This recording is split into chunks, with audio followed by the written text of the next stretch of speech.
pangit.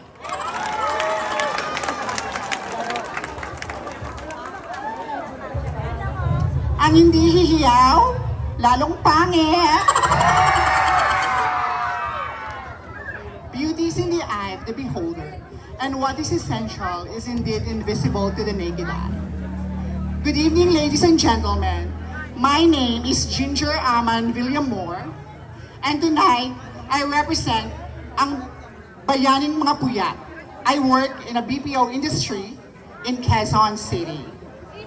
And since tonight, this is a pageant, I represent isa sa pinakamagandang mukha noong 90s. Ang pinapantasya ng mga lolo nyo, ang pinapantasya ng mga tiyuhin nyo, at pinapantasya ng mga tatay nyo. Ako po ang nag-iisang reyna ng sabong, Miss Gretchen Barreto.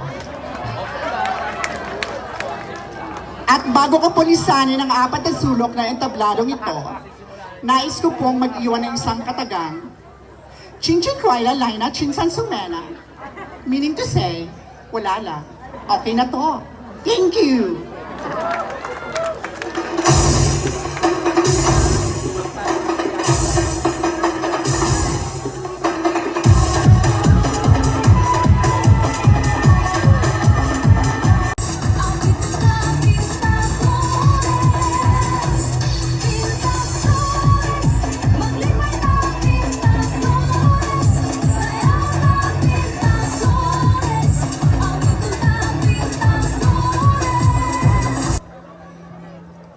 Ang hirap kumita ng pera.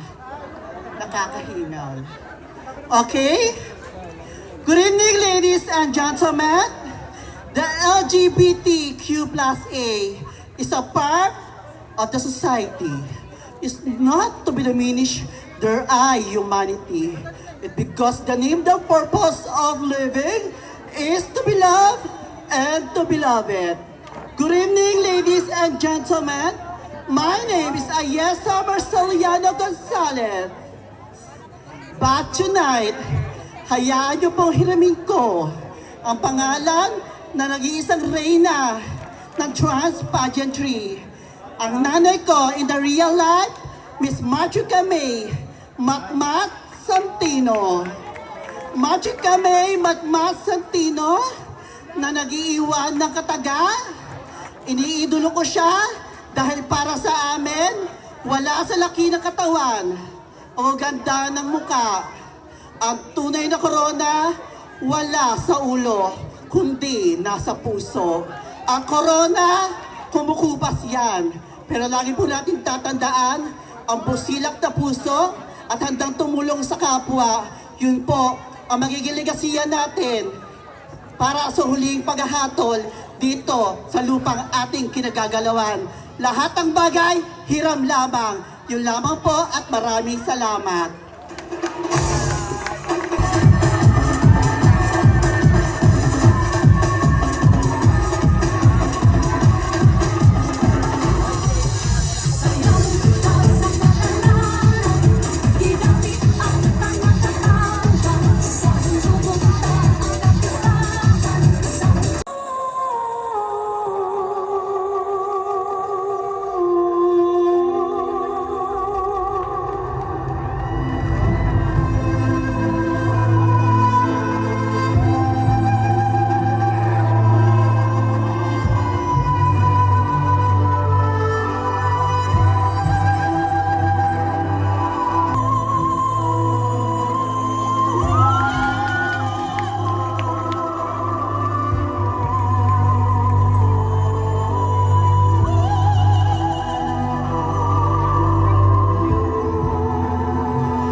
Good evening, people of Barangay Paltok, Quezon City.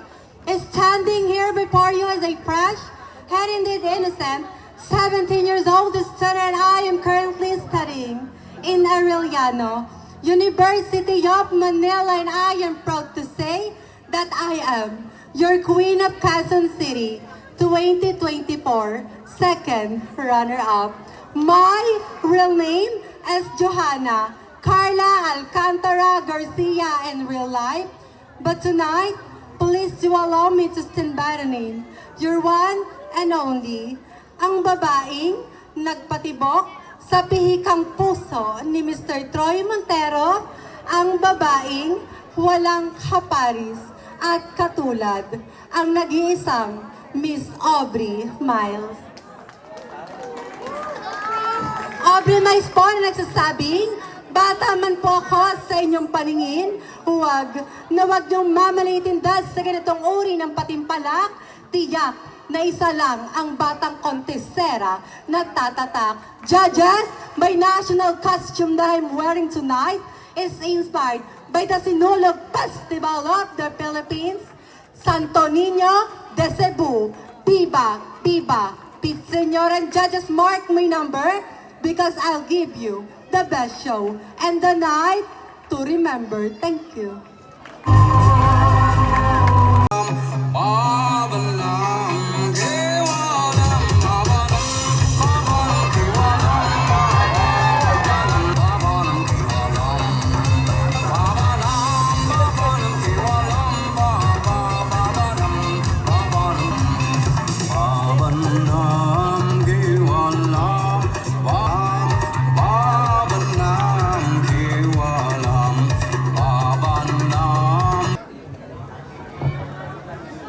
Wala po bang palakpakan dyan?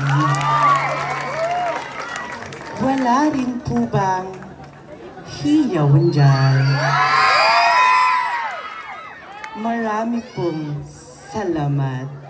Each and every candidate wants to be a remarkable, and for I may not be the most beautiful, no largest or biggest national costume for tonight, but I strongly believe that simplicity is beauty, and being simple is truly a remarkable when a glamorous, a spectacular evening. So everybody, I am proud to say that I am currently taking of Bachelor of Science in Business Administration, major in Marketing Management, and I am a legitimate running for a cum laude.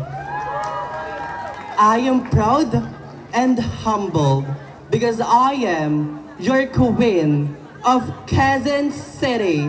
First runner-up, my real name is Mateo Calamba Alasimen and real life, a fresh and indeed innocent 18 years old listener who truly all the way from the city of Star, Quezon City. Ngunit ngayong gabi, hayaan niyo pong hiramin ko ang pagkatao ng nag-iisa ninyong basya at ang babaeng walang kapares at kapantay.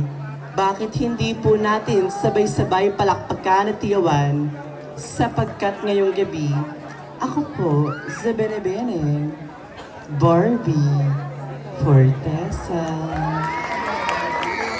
Barbie Fortesa po na nagsasabing, bakla, bading, o tsaring-tsaring anuman pong lait ang itawag nyo sa amin.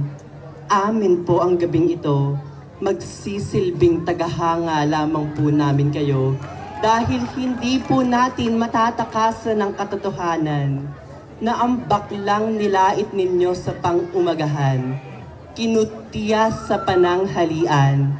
Ngayong gabi, inyo pong pinagpupuyatan at higit sa lahat, pinapalakpakan. Judges, once again, this is your candidate number 7 saying, ba, taman po ako sa inyong paningin? Huwag na huwag niyong mamaliitin.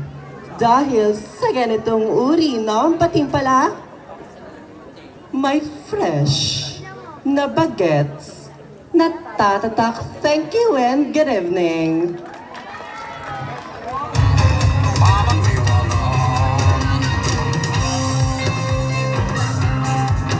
Apaw, kultura'y nangingibabaw.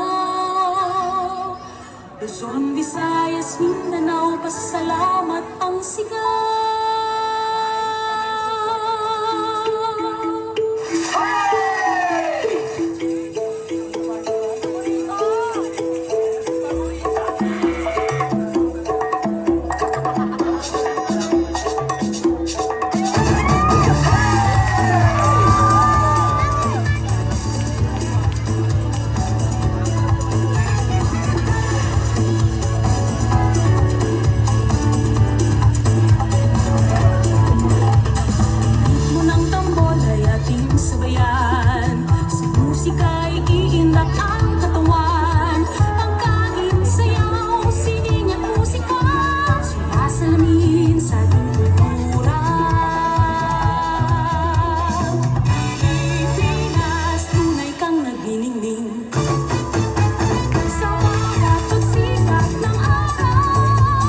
palakpakan dyan.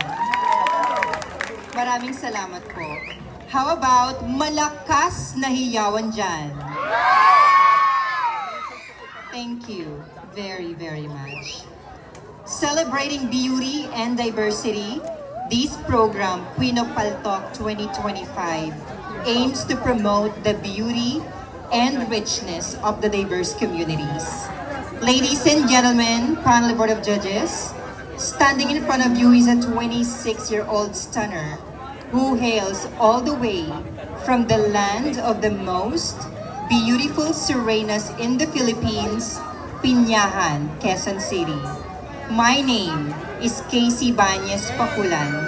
I am your Queen of Quezon City 2018 and your reigning Miss International Queen Philippines NCR. Tonight is more than just a fiesta. Tonight is a celebration of beauties all over the Philippines. And ladies and gentlemen, panel board of judges, talking about national costume. Rooted in history and tradition, this elegant ensemble represent the timeless beauty and grace of Filipino fashion. This is modern Filipiniana, and this is inspired by the most celebrated Filipino rice cake, the puto and suman. Again, panel board of judges, mark my number, because tonight I will give you the best show and a night to remember. Thank you. Ang selebrasyon kasaganahan Pilipin Unang tambol ay ating sabayan Sa musika'y iindak ang katawan Pagkain, sayaw, sining at musika Sumasalamin sa ating kultura Pilipinas, tunay kang nagniningning sa bawat pagsirat ng araw, sa niyayang umaapaw, puray ng linibabaw. Luzon, Visayas, Mindanao, pasasalamat ang sigaw.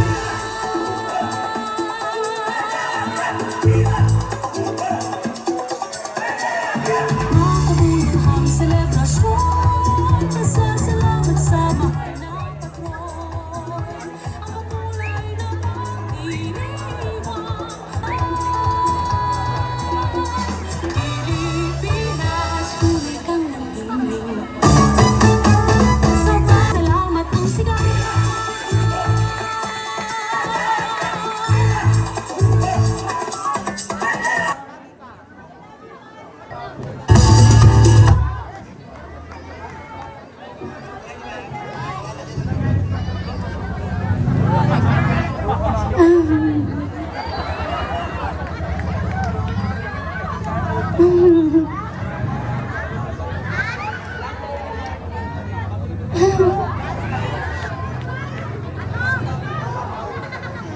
Dahil maganda po ako, kaunti, sexy po ako, kaunti, palakpakan naman po kayo, kaunti. Dagdagan niyo pa, kaunti. At hiyawan, kaunti. Salamat po, kaunti. The national costume that I'm wearing tonight is inspired by Tambo Festival of Nueva Ecija that symbolizes vibrant spirit and agricultural growth. Ako po, si Summer Jane Corpus. Tunay na batang-bata, fresh na fresh, only 18 years old stunner. And while they are representing their cities and provinces, let me represent them all. But for tonight, allow me to carry the image of your one and only, the controversial. Ang babaeng nagpatibok sa pihikang puso ni Mr. Jake Cuenca. Tama po kayo. The girl that the ABS-CBN has ever produced with one of the most beautiful faces, Miss Chi Filomeno.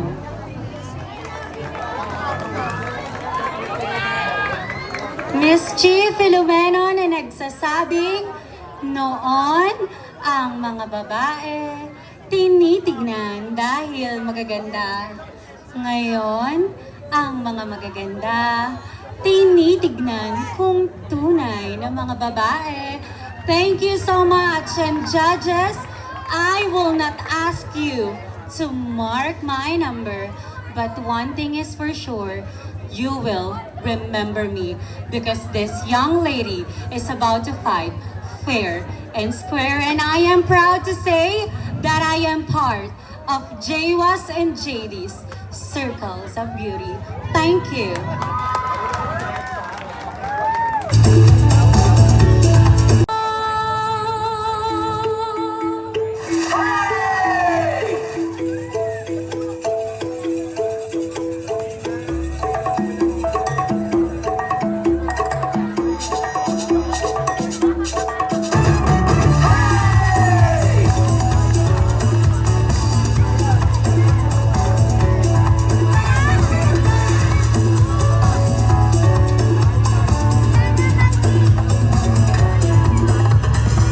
Unang tambol ay ating sabayan. Sa musika'y ilindak ang katawan. Pagkain, sayaw, sining at musika, sumasalamin sa ating kultura.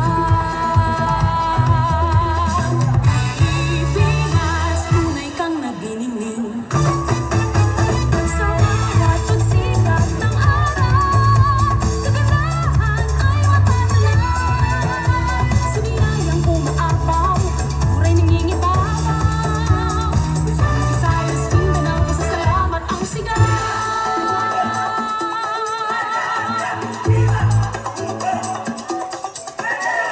Makabuluhang selebrasyon, pasasalamat sa mahal na patron. Ang makulay na pagdiriwang, pasalamat sa kasagan. Wala pong masusunugan ng bahay at lalong wala pong maaagawan ng jowa. Dahil ang hinihiling ko lamang po ay isang masegabong palakpakan.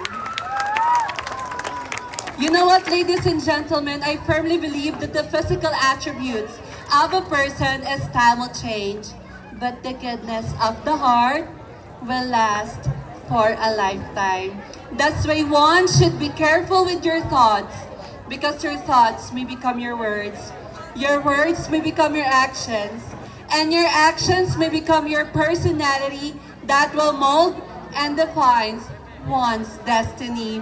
Call me Yonil, Torino Asabucha, and I am 25, all the way from the Tiger City of the Philippines, Mandaluyong City. And yes, I graduated as magna cum laude at the National University of Manila, who took up Bachelor of Arts in English Language Studies, and the former president of the National University Student Government, the highest governing body of students in the said university. But for tonight, allow me to introduce myself as one of the game changers, one of the catalysts of change. Indeed, pen is mightier than sword. I am a journalist by profession and a beauty queen by passion. But for tonight, since it is a pageant, allow me to stand by the name of your one and only. Minsan niyo rin po akong napanood sa telepantasering Encantadia bilang si Sangre Lira at ang babaeng nagpatibok sa pihikang puso ni Mr. Paul Salas. Opo, break na po kami. Hayaan niyo po akong tumayo sa pangalan ng nag-iisa at walang katulad, Miss Mikey Quintos. Mikey Quinto sa nagsasabing, in this world full of choices, always choose yourself. Judges, mark my number for this day sa journalist, ang Corona. Thank you and enjoy the rest of the night.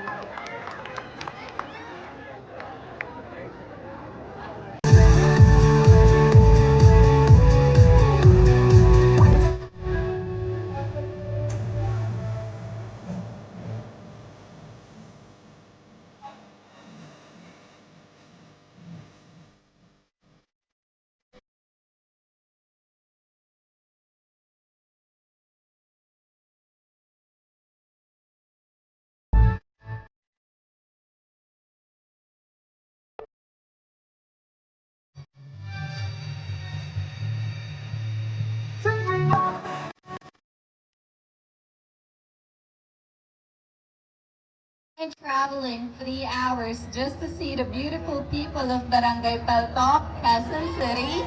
Kaya naman, wala bang palakpakan dyan? Wala bang masigabong sigawan dyan? Marami pong salamat. Beauty is not always about having a pretty face. It's all about having a pretty mind, having a pretty heart, and having a pretty soul. Standing before you is a 24 years old stunner, all the way from Guevara, La Paz, Tarlac, a graduate of Tourism Hotel and Restaurant Operations in Subic Colleges Incorporated, a real cum laude. But tonight, ladies and gentlemen, allow me to introduce myself. This is Billy Labitan Yadaw in real life, the first representative of province of Tarlac on It's Showtime's Miss Q&A, and a lucky girl who was able to cross over from ABS-CBN going to GMA, as I was able to represent the province of Tarlac to one of the most prestigious competitions in the national television, which is on Super Serena on Eat Bulaga. And I'm very much proud and humbled to say that I am your newly crowned Miss Gay San Fernando La Union Universe 2025. But tonight, since this is a battle of screen names, allow me to carry the image of the young, the fresh, and the gorgeous. Ang babaeng minsan yung minahal bilang si Pinang. Ang babaeng minsan yung minahal dahil sa kanyang tatlong bibe. Yes, ang nag-iisa. But di po natin sabay-sabay palakpakan at sigawan si Miss Erich Gonzalez. Miss Erich Gonzalez na nag-iwan ng isang kasabihang, aanhin ko ang aking kagandahan kung hindi ko matitikman ang isa sa mga kagawad ni Kapitan. Kapitan, pili ka lang ng isa. Pwede na. Joke lamang po, and I hope you guys will enjoy the show. And I'll see you all later. Okay na to. Thank you.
Kung kasalanan naman po, ang pagiging baklay, ngayon pa lamang po, humihingi na po ko ng kapatawaran.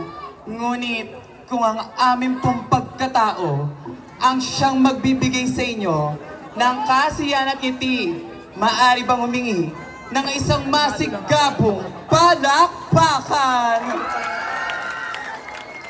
Marami pong salamat. Ngayon pong gabi, ang pagsasama-sama, pagkakabuklod-buklod na iba't ibang uri ng ganda, talento, at talino. Hindi man po ako biniyaan na malampor sila ng balat o maladyos ang kagandahan. Ngunit ngayong gabi naman ho, ako po ang magtatayo ng bandera naming mga tunay na gandang Pilipina. Isang mapagpalang gabi ho sa ating lahat, or should I say, what a glamorous evening, beautiful people. A girl who was naked in your eyes is a fresh and the innocent 20-year-old stunner who truly all the way last from the home of Kakanin Festival and the aiming biking capital of the Philippines, San Mateo, Probinsya at Lalawigan ng Rizal. This is Barbie Nicole Gondra, but in this beautiful evening, please kindly to allow me to epitomize and bear the beauty of your Miss Universe 2012 personal of your beautiful dark horse, the game changer, Binibining Janine Tuganon. Janine Tuganon po na nagsasabing, ang tunay na gandang Pilipina, kailanman po hindi po negra, hindi rin po mistisa, kundi morena. Dahil opo, balat ko nga po'y kayo manggi na tila isang langis. Ngunit lagi niyong pakatandaan na pag ang langis na ito ay inilagay mo sa isang baso ng tubig, ako at ang balat ko ay aangat at aangat pa rin. So this is your one and only hashtag for tonight. Hashtag kutis langis, pero mabangis. So judges, people, I'm proud to wear one of the glamorous, spectacular national costumes in the world, our very own modern Filipiniana, inspired by ating masisipag na todang Pinoy, kahit saan man sulok ng bansang Pilipinas, mabuhay!